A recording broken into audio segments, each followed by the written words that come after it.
बिस्मिल्लाहिर्रहमानिर्रहीम। अस्सलाम वालेकुम students, welcome back to my channel educational tips. कैसे हैं आप सब? उम्मीद करती हूँ आप सब बिल्कुल ठीक होंगे। तो बच्चों, आज मैं आपके साथ शेयर करने जा रही हूँ यूनिट नंबर 1।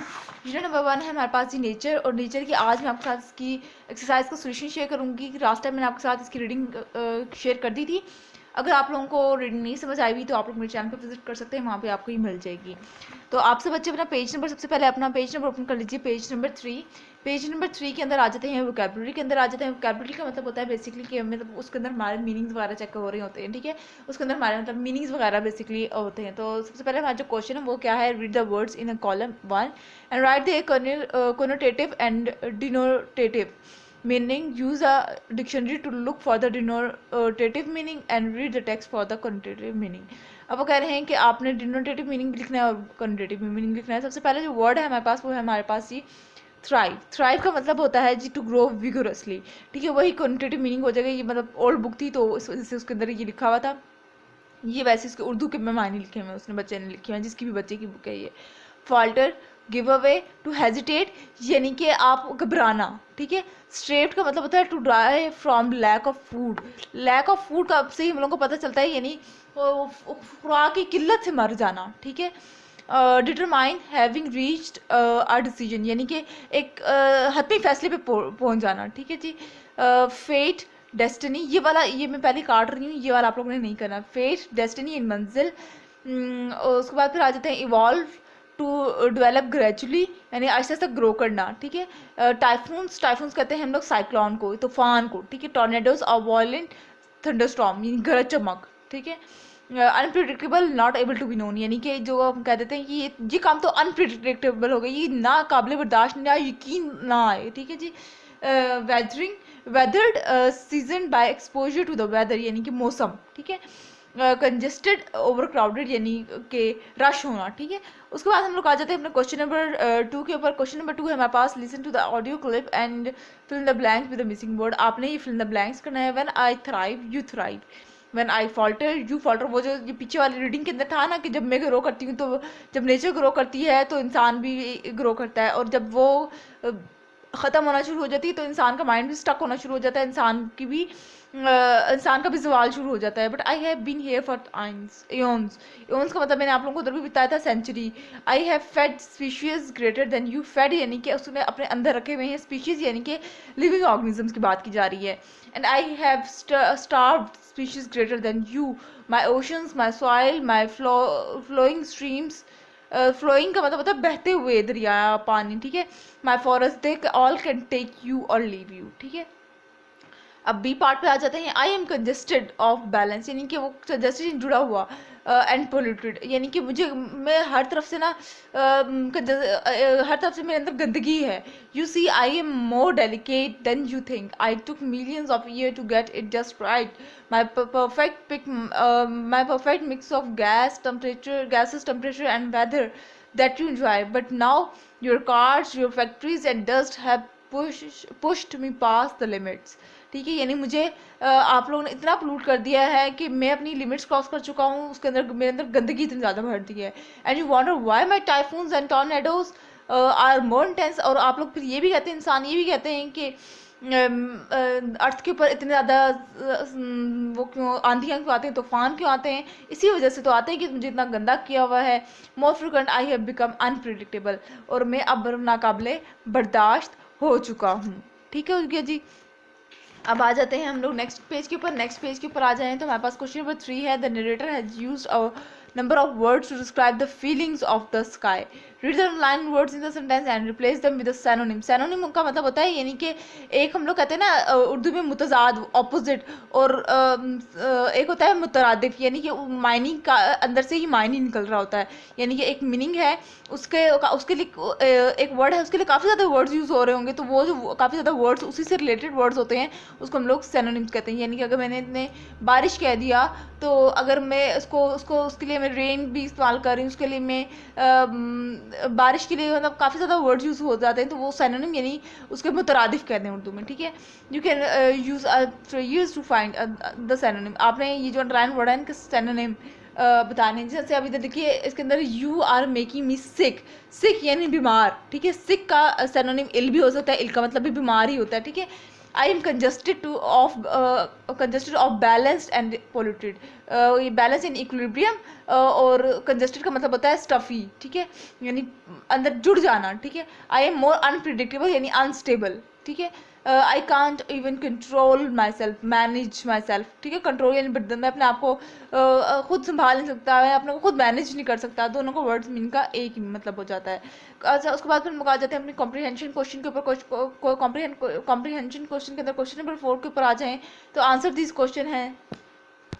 अच्छा जी, इसके अंदर आ जाते हैं। पार्ट नंबर ए है what is nature complaining about, यानी कि नेचर इंसानों से क्या कंप्लेन कर रही थी, ठीक है। तो इसका आंसर है nature is complaining that humans are not taking care of me, human are doing things which are affecting nature due to which she is being destroyed, ठीक है जी। अच्छा, उसके बाद आप लोगों को जो भी मीनिंग मतलब कोई भी चीज़ समझ ना आए तो आप लोग मुझे कमेंट बॉक्स में बता दीजिएगा, मैं आप लोगों को समझा दूंगी, ठीक है। फिर आ जाते हैं बी पार्ट के अंदर आ जाते हैं।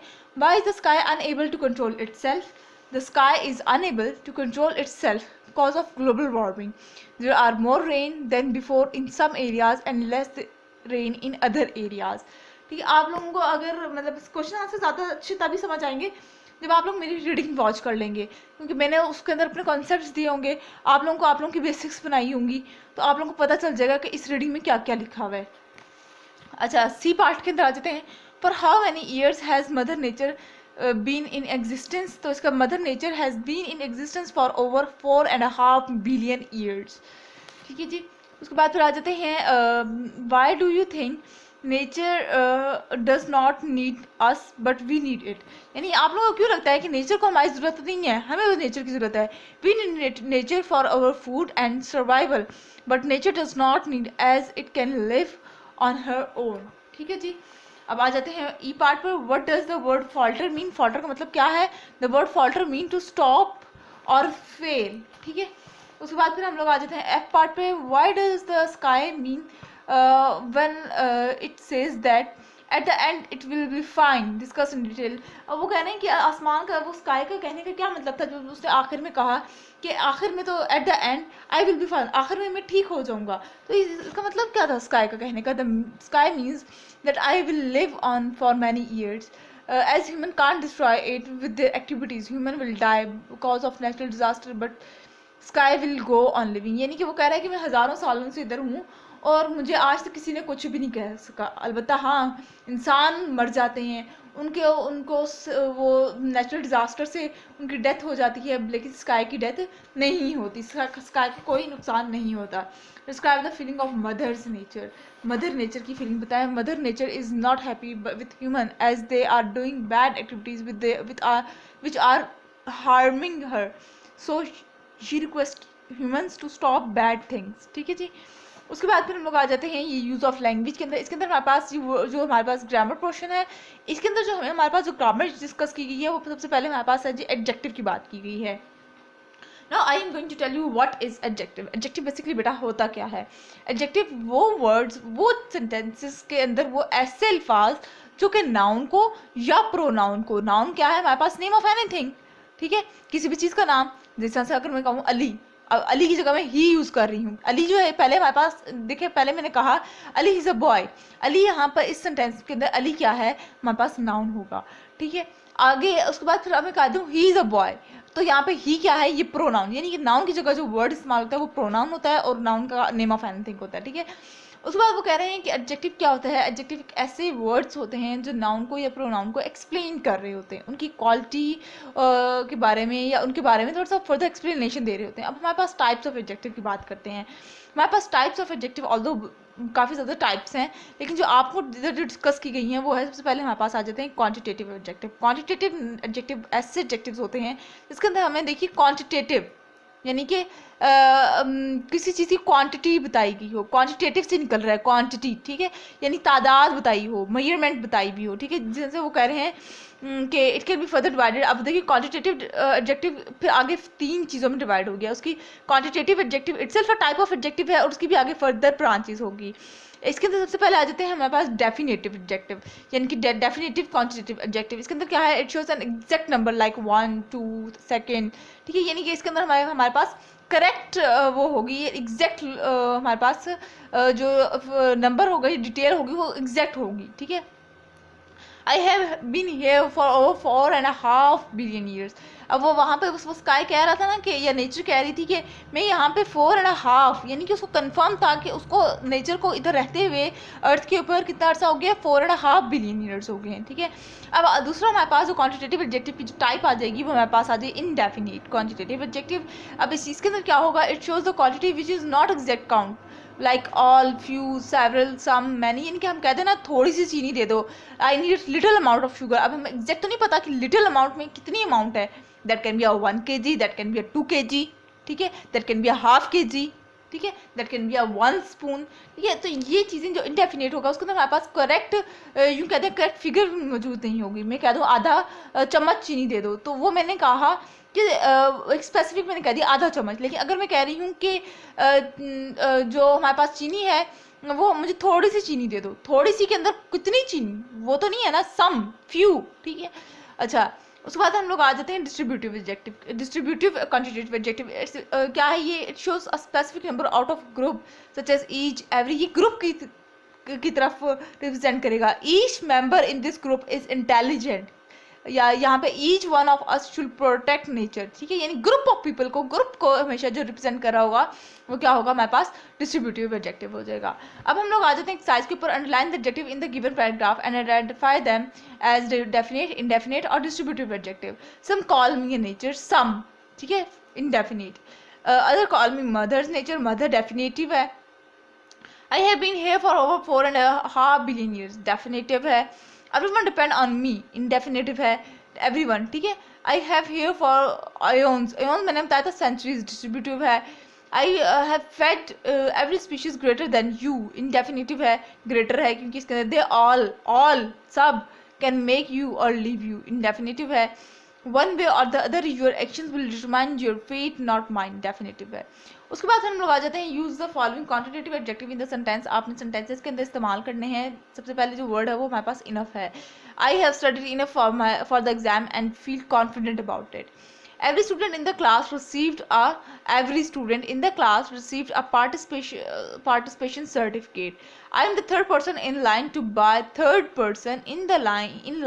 buy tickets for the concert, ठीक है। I collected 50 seashells during my beach vacations. 50 था ऊपर। I have none of those rare stamps in my collection. None, ठीक है, कोई से भी none. I enjoyed most of the song in the new album by my favorite artist. Most, ठीक है, ये most है। तो ये था आज का लेक्चर। आई होप सो आपको समझ आ गया होगा।